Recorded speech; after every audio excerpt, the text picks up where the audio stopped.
Hello and welcome to episode 8 of the Exponential Show. Today it is a pleasure of mine to introduce Dennis Keller, the CEO of Seaplane Asia. Thank you, Dennis, for taking the time to speak with us today. Pleasure to be here. Thank you for welcoming me here. The pleasure is mine, Dennis, and thanks for hosting us in your office. So before we get started, Dennis, there are a couple of people we want to thank. Thanks to Multiply Marketing for sponsoring the production of this episode, and to our friends at A2D for making the introduction. Perfect. So if I may start, Dennis, the first question that we typically start with is your origin story. Mm-hmm. So if you could tell us about what got you into entrepreneurship in the first place and how you navigated your way here so far. Sure. Happy to talk about how it all started. I think to me, being an entrepreneur was eventually not a conscious choice, right? It wasn't something where I said, okay, I will want to be somebody to create basically, companies. Mm-hmm. Essentially, it started very early, early school days, young kid, where I think I did things that could have been seen as being an entrepreneur without even understanding what that word means, right? And this goes as far back as, I think I was 9 or 10, obviously with a little bit of the help of my parents, but even doing a kind of magazine, newspaper type thing for sort of the extended family that I then went around and sold, as a printed kind of magazine, right? And it was, I think, moments like that always led me to very naturally to look at opportunities and what I can do with these opportunities. It was a bit later, again, I was still in high school when I taught myself how to create websites, and this was in the reasonably early days of websites for companies, when many small companies would not yet have a kind of digital presence and wouldn't necessarily maybe know why they should have that. And I was just driven by I can create things digitally, and I wasn't very hands-on with physical with my hands and building things. Mm-hmm. So the digital building worked for me very well. And that one thing led to another. It essentially turned into a small company where I could serve clients that were referred to me that wanted small websites and so on. And so kind of one thing led to another, which meant more and more over the years I looked at what can I build that makes sense. But at the same time, it always was very important for me that I knew I had to learn. And I knew there's so much out there that I don't know about. And so even after, and during my studies and after my studies, so referring to university, it was always clear to me I wanted to go work. I wanted to understand how the world works, right? Mm-hmm. And that means joining companies. So I did go work for, in banking, and I worked for some NGOs, and I worked for, in the technology space, in the fintech space, in the telco space, and actually across a few different industries. Right. All of that, I think, was for me to get a better understanding of business, get a better understanding of the world, and get a better understanding of also what are my capabilities. And I think that took some years. And that's, I think, also very important for maybe other potential entrepreneurs or even existing entrepreneurs. It's always very high stakes as you build a business, I think, regardless of the business and perhaps the size of the business. So having a good understanding of yourself, knowing what your boundaries can be, knowing what your capabilities truly are and where you have weaknesses is fundamentally important, I think, to make something work. And that for me, I think, was a great thing that over time, as I worked for other companies and large companies and small companies, that I could have this great learning in understanding myself and eventually more and more, I would say, properly build companies, and where I would, of course, now say I am an entrepreneur. Right. Absolutely, yes. But say maybe 10, 15, well, maybe 15, 20 years ago, I would have not, dared to use that terminology. Right. And so it led me eventually to this path of doing a couple of startups, some of which I exited as well, to, I guess, the reality now of sitting here, with leading Seaplane Asia alongside many great colleagues and co-founders of mine, which we started about 5 years ago. So it's that culmination, I think, of a wide array of experience, self-learning, and kind of exploring the world that led me to be that sort of true entrepreneur in the end. Interesting. That's a fascinating trajectory, right? So you as a kid, you had a natural tendency to be an entrepreneur, like you said, even without perhaps knowing what it fully entailed.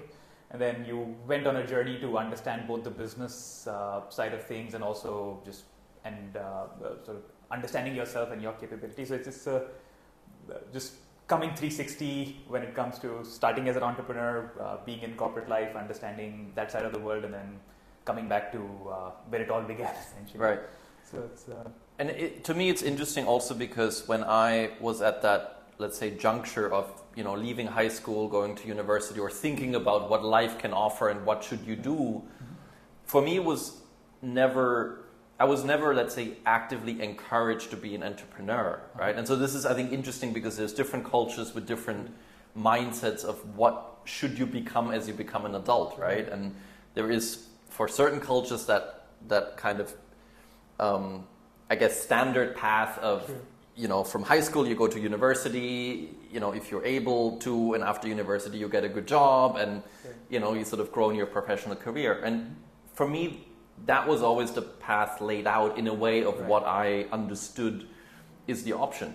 So even that option of I just build my own company was never really a realistic pathway that I saw, even though I had kind of done it already. Right. And even though actually, even in my family, my father had his own business. He built his own business after a long career in banking, yet it was never kind of on the horizon for me to think, I could just do my own business. And so it took kind of this journey and this, as you said, sort of 360 later on to realize, of course I can do this. And this is actually, I've done it before, right? Sort of as a kid, and this makes sense. And now I couldn't see any other option for myself than doing my own businesses in reality.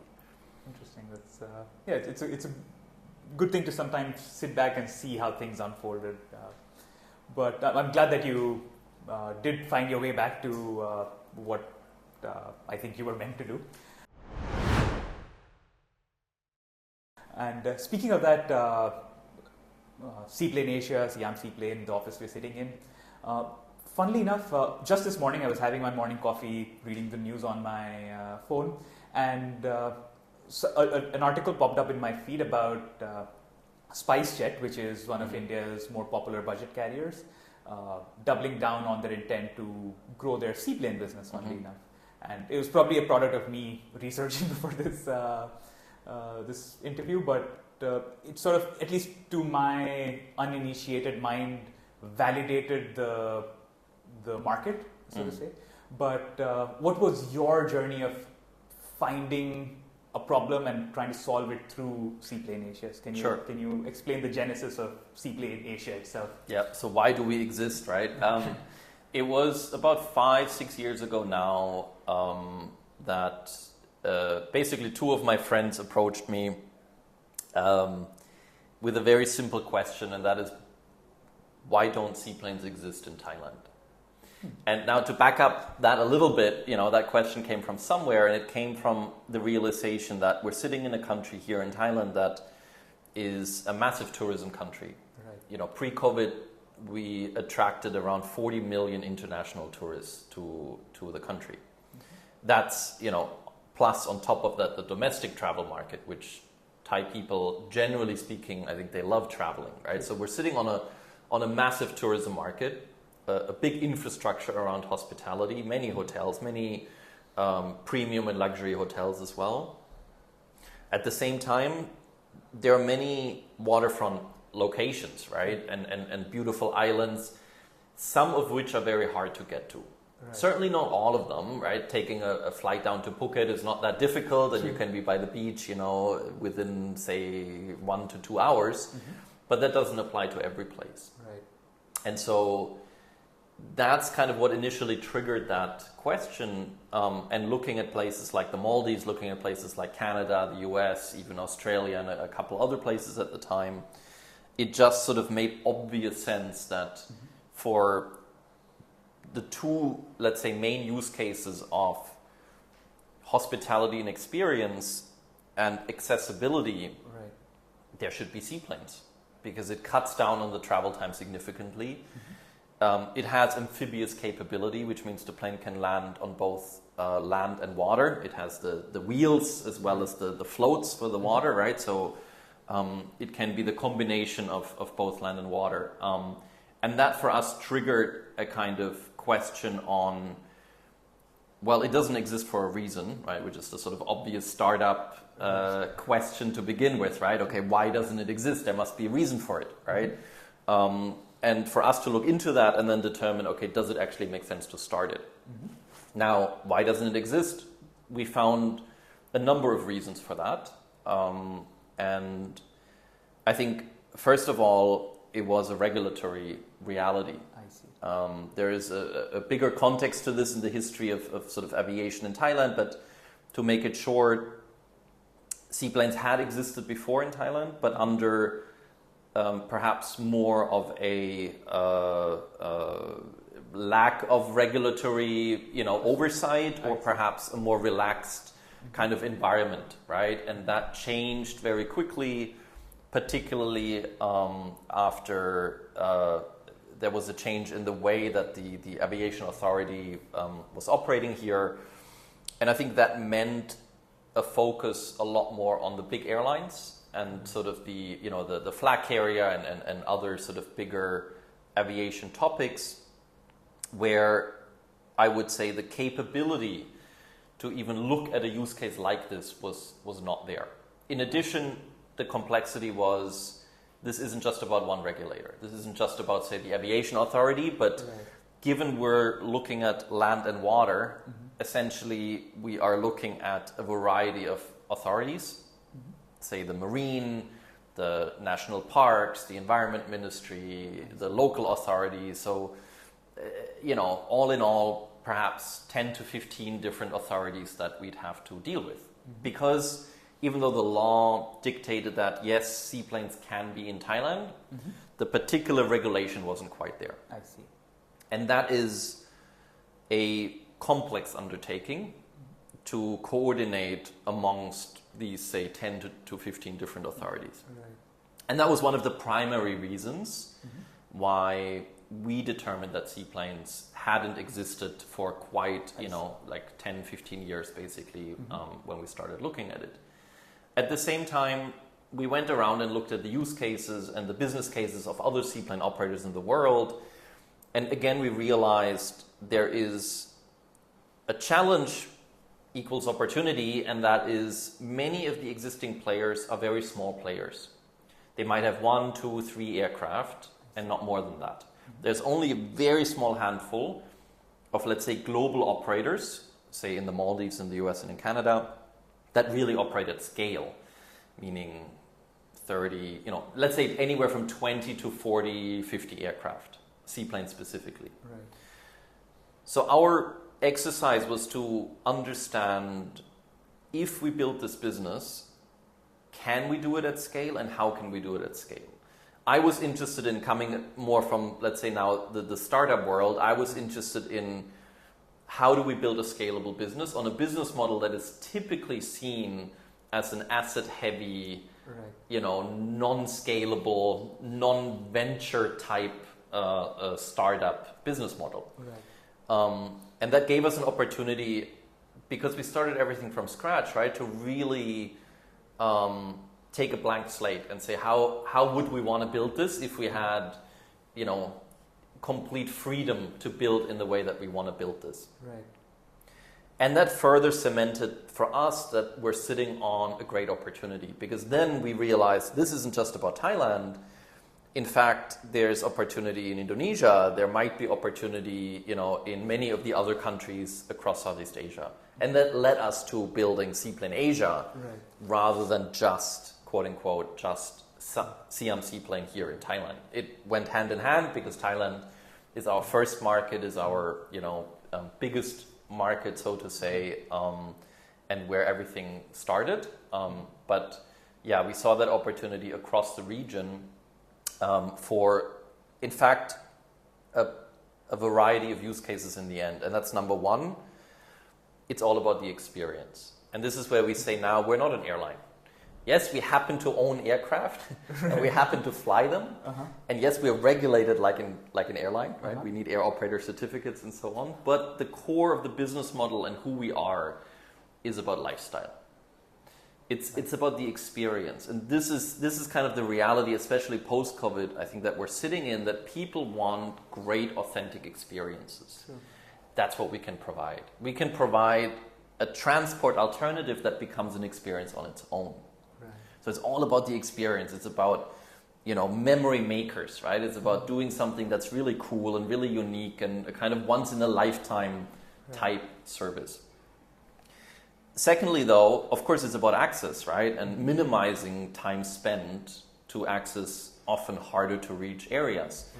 And this can now become a use case not only necessarily for tourism, and yes, we work with many of the leading resorts and hotels and marinas and so on, but this may also be a use case for corporate. This can be a use case for government. This can be a use case for commuters, in fact. At a premium level, it's not a mass market, low cost business model, and it cannot work at that. Sure. But at a premium level, this can be an executive commuter opportunity. And then we're looking at other use cases, and I'm quite excited about these because part of what has always driven me in my, say, endeavors is the question on how do we have an impact in what we do? And ideally, by that, a positive impact on our surroundings, right? And that doesn't mean, quote unquote, how to save the world and have world peace and, solve sort of the fundamental life questions to all live in a happy world and a place, but bit by bit to try and contribute to making the world a little bit of a better place. And the way that I see seaplanes and, our proposition in there is some very real use cases around being able to look at medical evacuations in a much more efficient way, being able to look at delivery of crucial goods, to hard to access areas that previously could not, be given, let's say, things like that. And it's also generally just opening up accessibility that previously wasn't there. So there is sort of these elements of the business that I see as they're not just about a kind of sexy use case of this looks pretty and this is for like a nice premium, traveler or tourist use case, but also this can help, in the wider sort of setting of the economy and regional development for the countries that we're in. And that's, in combination for us, has been a very strong driver to know we're sitting on a really huge opportunity.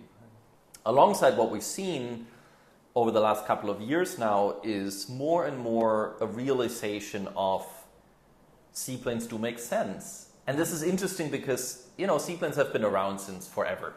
Since First World War, pre-First World War even, right? So it's not magic. It's not nothing new, strictly speaking. But somehow they kind of disappeared a bit from the aviation and transport landscape for a long time. And were really only these particular niche cases, again, like in the Maldives, where it's very well known. And what we've seen particularly since COVID is more and more that people look at this and say, this really does make sense. And all of a sudden we have these different markets pop up where, entrepreneurs or other companies are saying, actually, we should introduce seaplanes again.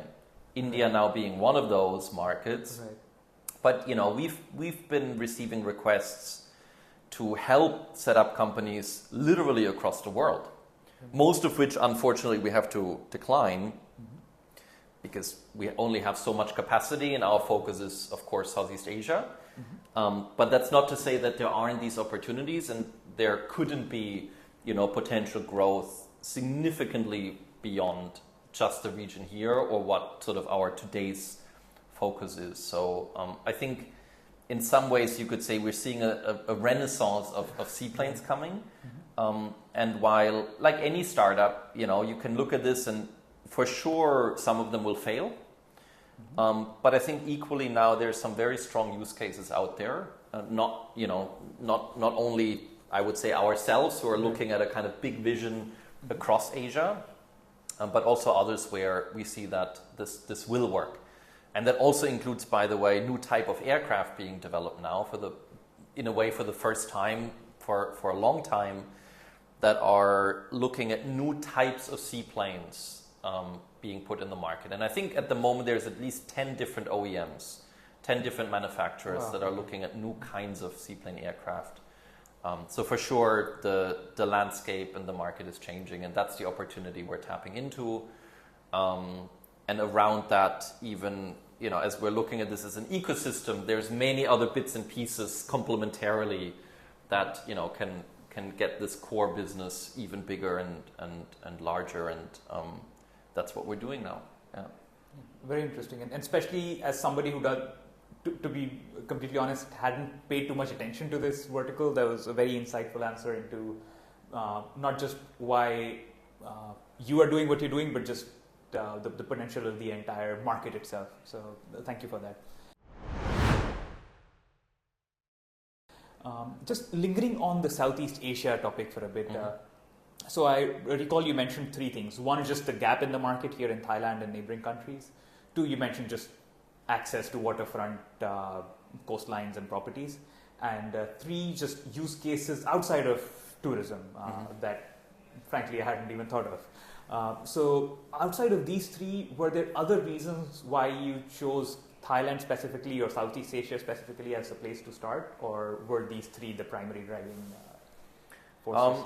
Thailand, I think it came kind of pragmatically in a way. All of the three co-founders, of which I am one of them, were here in Thailand already. I see. So we already lived here. We had access to, let's say, an understanding of the market, an understanding of the culture. Like I said, an understanding of this is a big tourism market. So I think it came very naturally out of being here, having this realization, there is this opportunity / gap in the market that we can address. And as we then identified a few of the other markets around and realized there is opportunity as well, again, given, I would say, the imminent knowledge and access we had here, it made more sense to start this in Thailand. Also because we knew that here how do I say this? We're building a pilot case that might be a little bit more challenging because the regulation wasn't fully in place. And so that could give us more firepower later on to then scale this into other markets. So meaning kind of here we can build a full-scale platform of everything from the regulation to the licensing materials to the whole other sets of things like technology and sales and marketing procedures and all of that, where in other markets that may not have been the exact same case, basically. So it was kind of quite pragmatic, but equally lucky for us, I would say, in a way that we're sitting in a market that is one of the biggest opportunities on that particular use case. Right. But if I look at kind of, what were at least for me, what were sort of the criteria for saying, yes, this is right? I think it was in the end three key criteria. Okay. And that's one, we talked about the impact and the market size.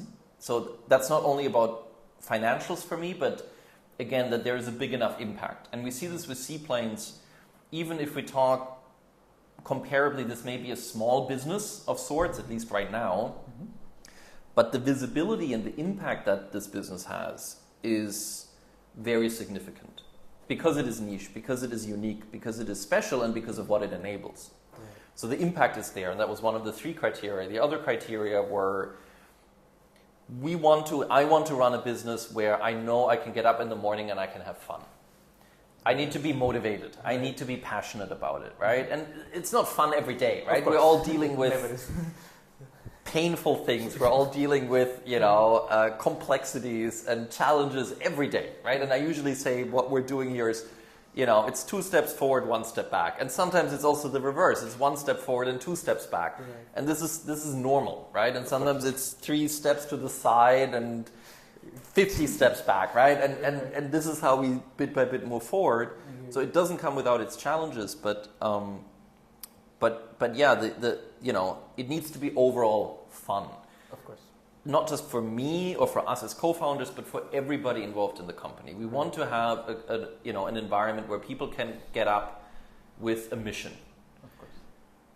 And with this, because of what this business is, I think that is one of the things I never doubt that we have. Right. And then the third element for me also was I want a challenge, both for me and for the business. For me, that's just a personal thing. I'm reasonably young. I can push myself. I can learn a lot of things still. I want to push myself to the edge to see how much more can I do and how much more can we do with that.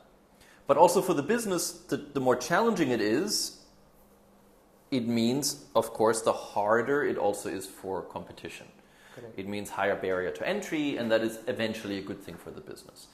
So it was kind of these 3 things, and that in the context particularly of Thailand really kind of came together beautifully. And then very quickly, we looked at, who can be our Thai CEO for this business to run this in Thailand, who can be some of the key people to be involved alongside the co-founders. It was 2 co-founders that came from the airline industry or aviation background, and then myself, who came, let's say, from a business, tech, startup sort of background, very much also understanding numbers and investment use cases.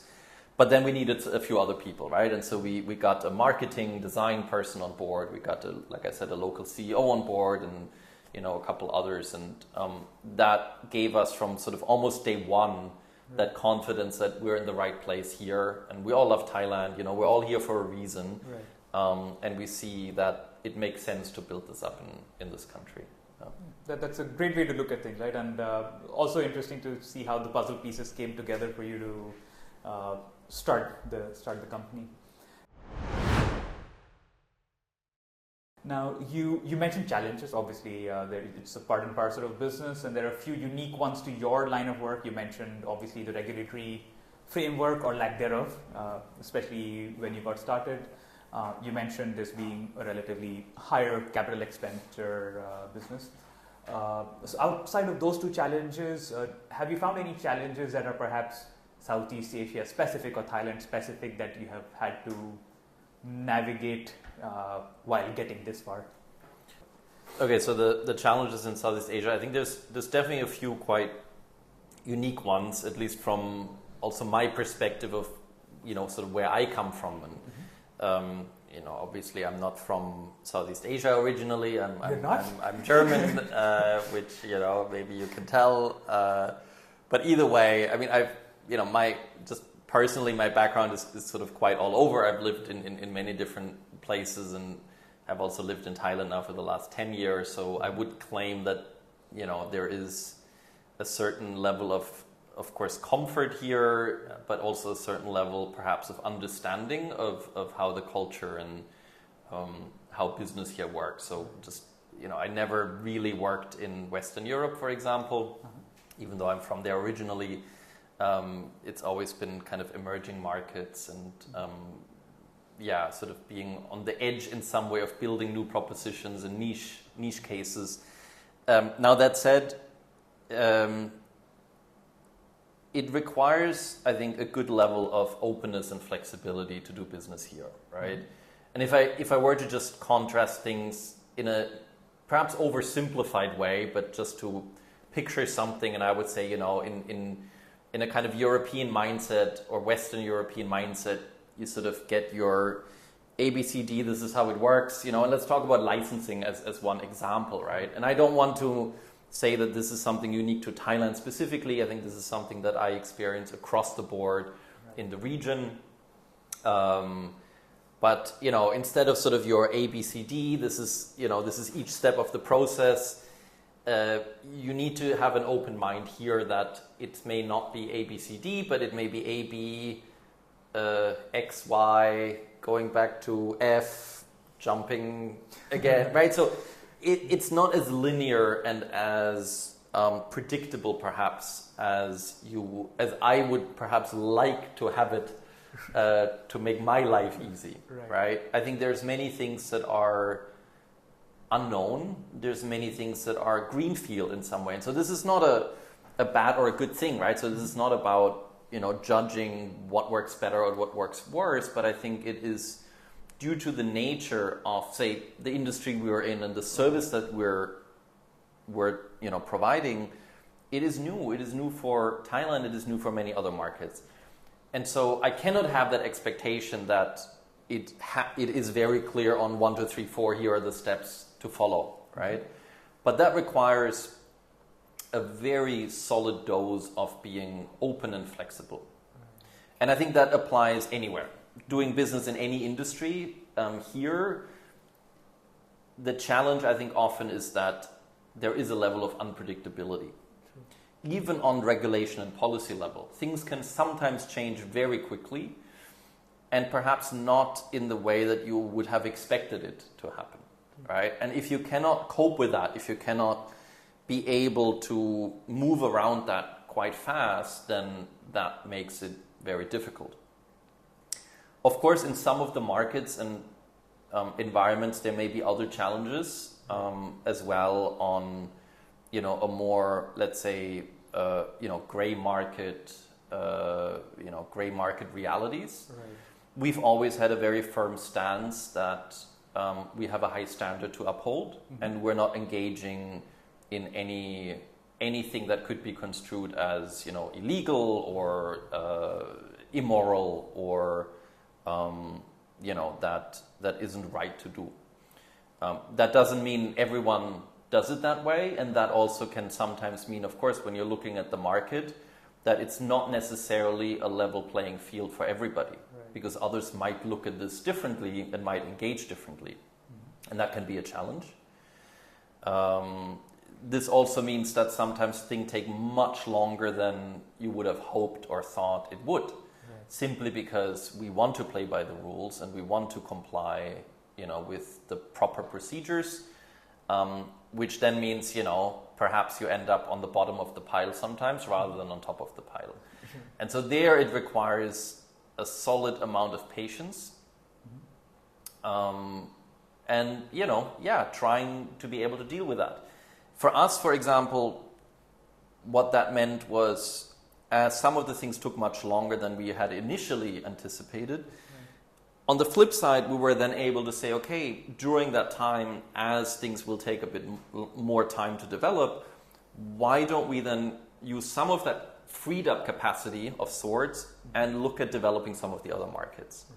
And so while initially our roadmap was kind of one market first, make that solid and sustainable and big, and then we go to other markets, that really shifted along the development of the company. And that, I think, on the one hand is a reality of the challenges here, like you need to be open, you need to be flexible, but I think that's also a reality of any entrepreneur, this sort of typical, be open to pivot. Now, we didn't really pivot, it wasn't really a change of the core business, model or strategy or objective, but it was certainly a pivot in some way of go to market and roll out strategy and what we do and where we do that.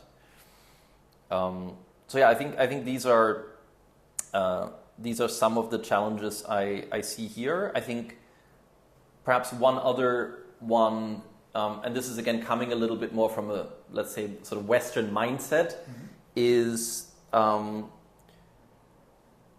you need to have a very solid amount of trust with the people you do business here. It is a lot about the relationship, right, and personally being comfortable with the people you're dealing with rather than just a factual business engagement. So this isn't just about the facts, okay, the numbers make sense, the contract looks good, the legal language is fine, I signed the agreement. This is about, okay, have we built a personal rapport first? Do we trust each other? Do we like each other? Right. Can we tell stories about our lives to each other? I don't know. Can we go for a dinner and enjoy that together? Right. Once that is in place, then maybe I can talk about the contract. Then maybe I can look at the terms, right? And then maybe I can sign it. But it's a very different approach, I think. If I look at, again, sort of a certain element of Western mindset on, logic and facts first, and here much more about comfort and trust and, a trusted relationship first, which also means that I think sometimes, when I contrast sort of and this is almost philosophical, but when I contrast, I think the values of, engaging, and I can look at that in a very day-to-day environment from building teams and managing teams. I would say, if I were to do this in Europe, above everything is facts, right? And if someone did a mistake, we confront them, possibly even in front of everybody, and say, look, this is the mistake you made, fix it. Mm-hmm. Okay, this doesn't make the person feel comfortable, but the truth is out, and we know how to operate around that. Right. Here, it's the opposite. True. If here I confront somebody in front of everybody in a team meeting and say, look, this is what you did wrong, mm-hmm. I may need to be ready that person may want to quit tomorrow. Right. Because I may have embarrassed that person in front of everybody. Right. I may have made that person lose face in front of everybody. And that is not something that is accepted for many. And so that level of communal comfort is a much bigger value here than the value of truth above everything else, regardless of anything, basically. And again, that's a very different reality of operating, right? And being able to work with that, including things that you might not always know, when a no is a no, because you don't get told no, right? It's sort of perhaps not a direct, but a way around. And so that guessing of, did that just mean no, or is that a potential no? Right. Is certainly a challenge for somebody that I would say hasn't grown up and has it as an innate, element of their culture here. So those are maybe some of the challenges in some way. Interesting. And one good learning I derived from that is, one, you never saw these challenges as hurdles, but sort of, at least in the way you described them, they were just a part of the business. So you kind of navigated them that way, and even were agile enough to change your plans a little bit when it comes to just how you wanted to face things. And also you took the opportunity to understand the local nuances of doing business in this region, whether it's your team or potential clients, partners, and things like that. So that's a key learning that I derived from your response there. I think it's fundamentally important. And I would almost go so far, I will go so far as to say, when I look at some of these life values, I call it, let's say, right? So around what I've just talked about in terms of, do we value truth more than comfort, for example, right? Or trust or something like that. Mm-hmm. I think it gives an opportunity to also question, how do we want to live our life? And that's again with that mindset of, I don't think one or the other is better. Right. But it depends. Sometimes maybe one is better, sometimes the other one is better, and sometimes it has to be a balance of both. But if I weren't exposed to the culture here, I would not see this element of a value system, and vice versa. If I weren't exposed to, let's say, the Western culture, I wouldn't know about that value system, right? So I think it just gives an opportunity also to personally grow and question, how do we live life in the best way? That then may relate to the business and building a business and understanding the people.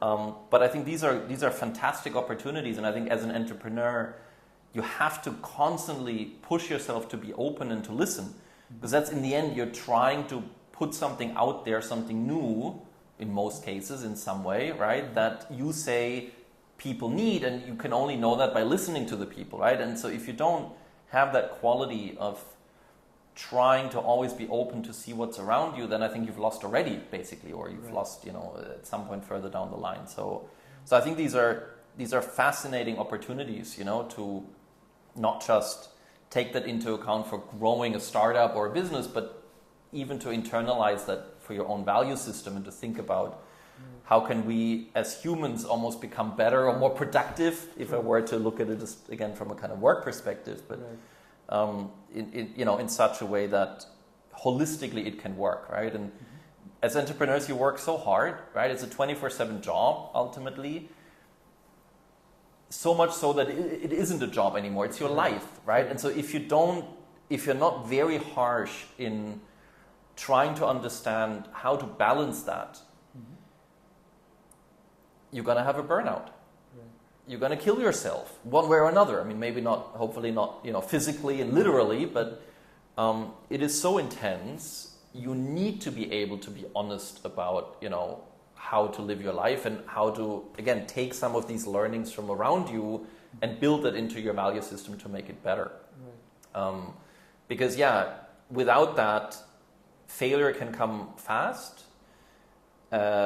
including things like burnout, right? And I think there is so many entrepreneurs and CEOs and founders, whatever, that don't talk about that because, you always have this feeling everyone else is so successful around you. I mean, the typical social media effect, right?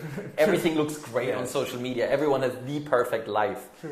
And the reality is it's all fake, right? I mean, by and large, not saying that nobody has a nice life, but there is so much more behind everybody's life and everybody struggles immensely, right? And yet we barely talk about this. So I think these are then elements, and now I know I stretch, I go a little bit further based on your question, but when looking at sort of the unique challenges here, it gives us a unique challenge in a new country, in a new culture.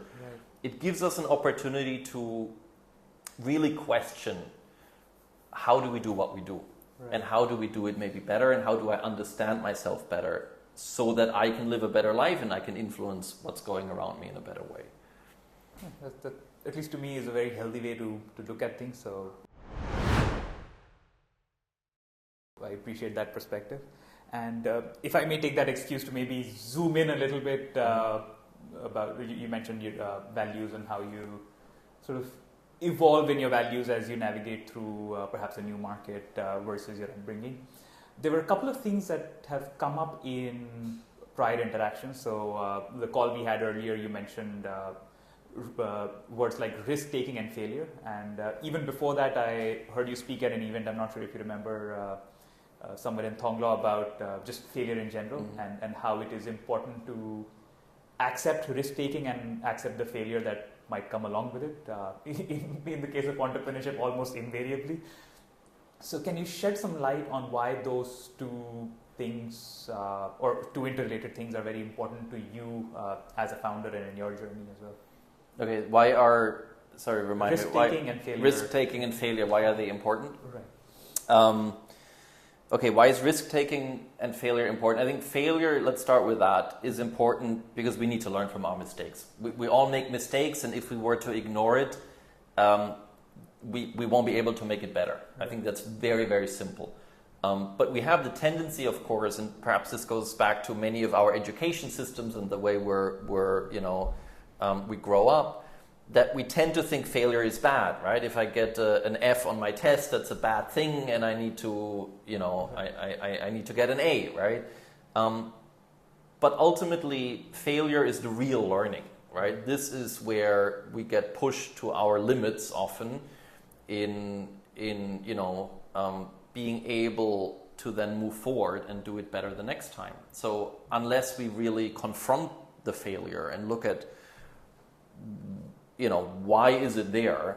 What happened? I think it makes it very difficult, to then do it better the next time around, right? Because if we just ignore it, either we give up, and then you're not the right person as an entrepreneur. Right. And that's, I think, also an important reality. Not everybody should be an entrepreneur. Not everybody wants to or can be an entrepreneur, right? Not everybody wants to go through this nightmare of 24/7. Being on, basically. But it's, I think, very important to honestly look at the whatever failure or mistake that we make, and also be able to go back to ourselves and say, let me start by looking at what was the part that I that I contributed to this failure? Was it my fault? I mean, it doesn't matter about fault per se necessarily, right? But what is it that I did that created this failure or mistake, right? First, and then okay, from there we can really go, right? So I think failure is imperative, and we all fail, we all make mistakes. It's absolutely human, and without it, we wouldn't be able to move forward. So I think having an honest approach to it, realizing and reminding ourselves that everybody goes through it, is crucial. Right. And then having a bit the guts, let's say, to speak up about it. And luckily I see these days more of that people come out and, there's events that talk about failures in startups and failure as an entrepreneur, or, failure in whatever sense and shape and form.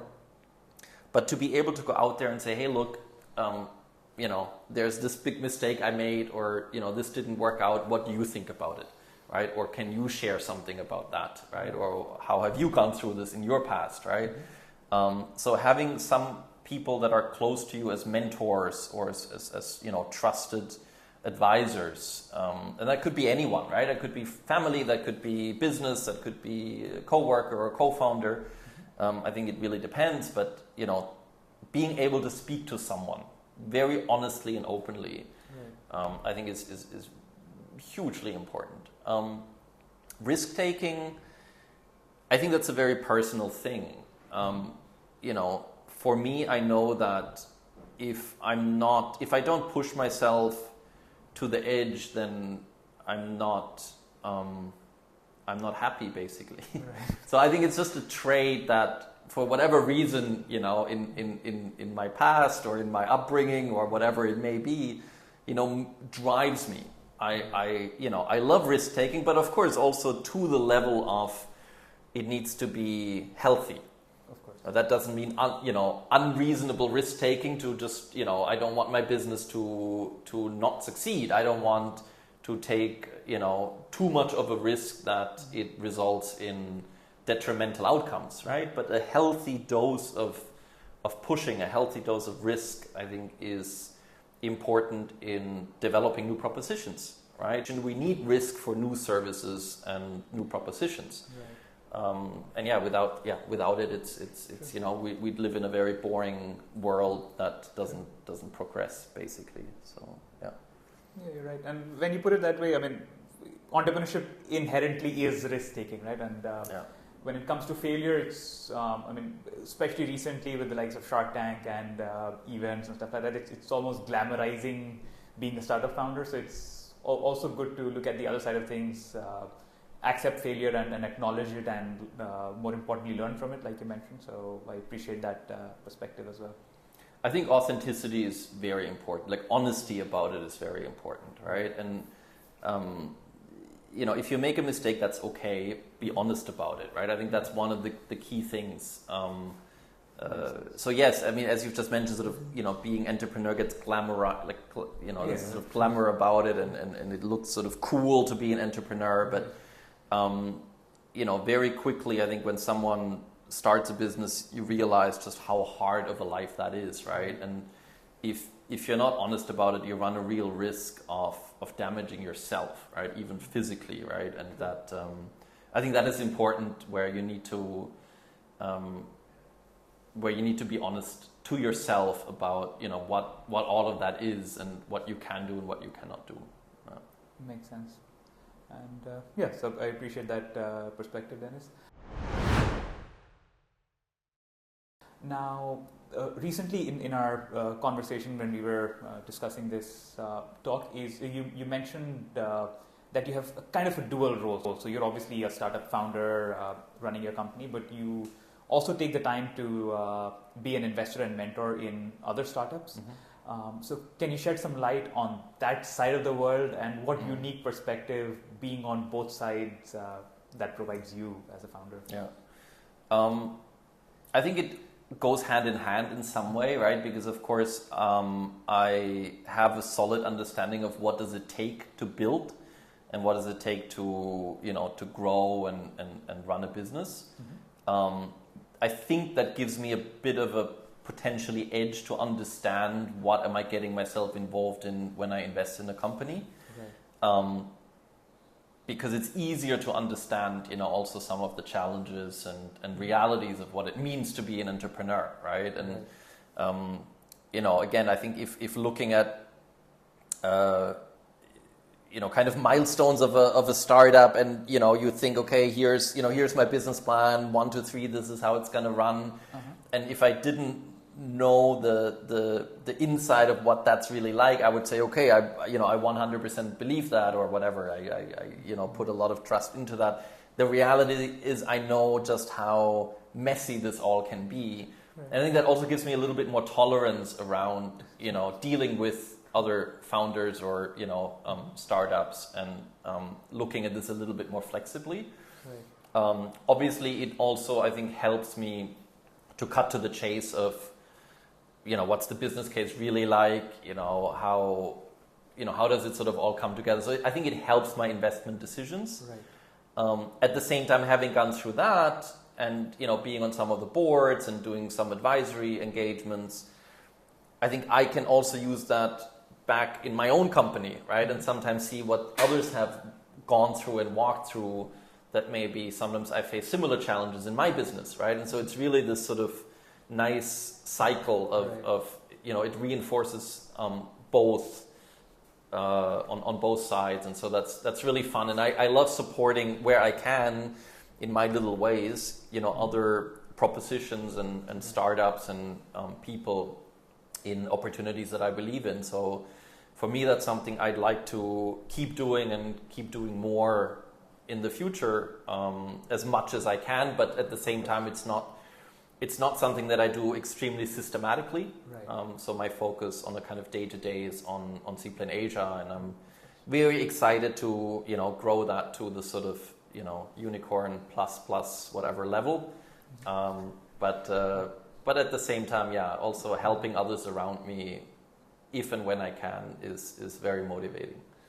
I appreciate that. And in my limited interaction with investors, I feel it has been easier to communicate when the investor comes from an entrepreneurial background as opposed to be having a VC only kind of background.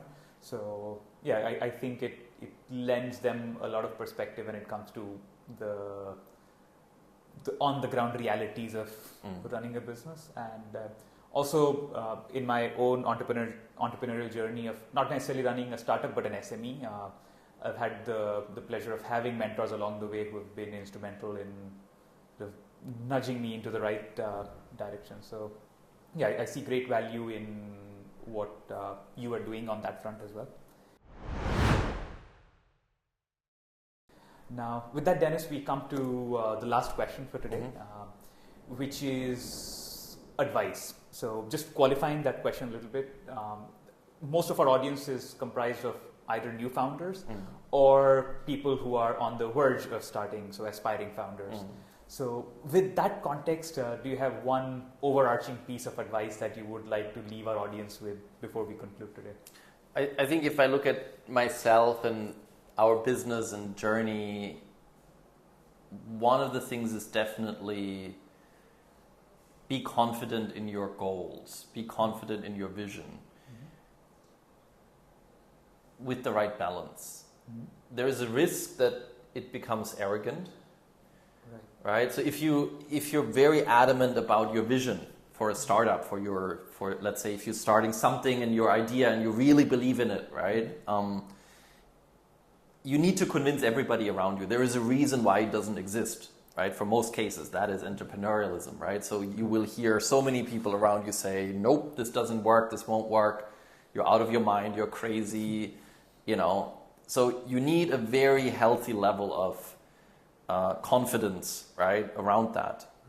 But at the same time, too much confidence can lead to being arrogant and not seeing the reality around, right? And there is sometimes that you mislead a use case that has been driven by your own need in confusing that the market needs that, right? And you think clearly everyone wants that, but in reality it's just because I want that and I actually didn't take the time and openness to properly ask everybody around me, would you also want that? Right? So being confident and adamant about your vision is hugely important, but at the same time with a healthy dose of being open about listening to others and the input of others, and being able to put that in the right sort of boxes, right? To say, okay, someone else telling me again, no, you can't do that. Okay, fair enough. But given whatever criteria, A, B, C, D, this is not something I have to take seriously enough. Right. So thank you for your feedback. Goodbye. I hope to come back later and say, I told you so, right? And that should be the motivation, right? If someone comes and tells you, no, you can't do it, the motivation should be, let me show you and prove you wrong. Right. If, on the other hand, the no, or I don't believe in you is, oh my God, I don't want to do that now, I don't, this person doesn't believe me, then you're in the wrong place. Mm-hmm. And you will get this rejection a million times on every element of the business. It's the investors when you look for capital, it's everyone around you, right? In many, many ways. But in between there will always be these rays of sunlight where, someone will come who may be a very important person or a great business or a potential client or an investor that says, you got it. I fully believe in you. This makes sense, right? And that outweighs 1,000 people that said no. Right. So stick with the confidence, stick with being adamant about what you believe in is hugely important. Prove the world wrong. Right. I think that is one advice I would say you need that tenacity, you need that rigor. And yes, you need to be a little bit crazy because none of this is logical, right? If I look at this logically over the last 5 years, let's say how much money I made, how many hours I worked, how mentally sane I am, right? Like all of the elements, I would say this doesn't make any sense. True. If we purely apply a sort of economics logic to this, none of this makes sense. Right. But it will make sense in a few years, right? And that is worth it. And so a sensible level of insanity coupled with confidence, if you have that as a entrepreneur, as a founder, perfect. If you don't and you're doubting it, maybe not yet, or it's just not for you, I would say. That's it. Sensible level of insanity. Got it. Right. But thank you, Dennis. That was very insightful, and I draw a lot of learnings for my own journey as well, because I've been guilty of both being overconfident when I shouldn't have been, and also being demotivated by other people's feedback when I should not have been. It's also normal, right? It's human as well, and we have to find the balance every day and remind ourselves. But yeah, that is true. But yeah, this talk has been very insightful. Just understanding the market, understanding your personal approach to entrepreneurship, and getting some insightful journeys. So I appreciate you taking the time, Dennis, and now getting to know you and your company better. I can safely say I'm rooting for you guys to succeed and for it all to make sense in the next 2 years. Perfect. Yeah. Thank you so much. It was a pleasure. Likewise, Dennis. Thank you to everybody who tuned in. If you like the episode, please make sure to subscribe, and we will see you in the next one.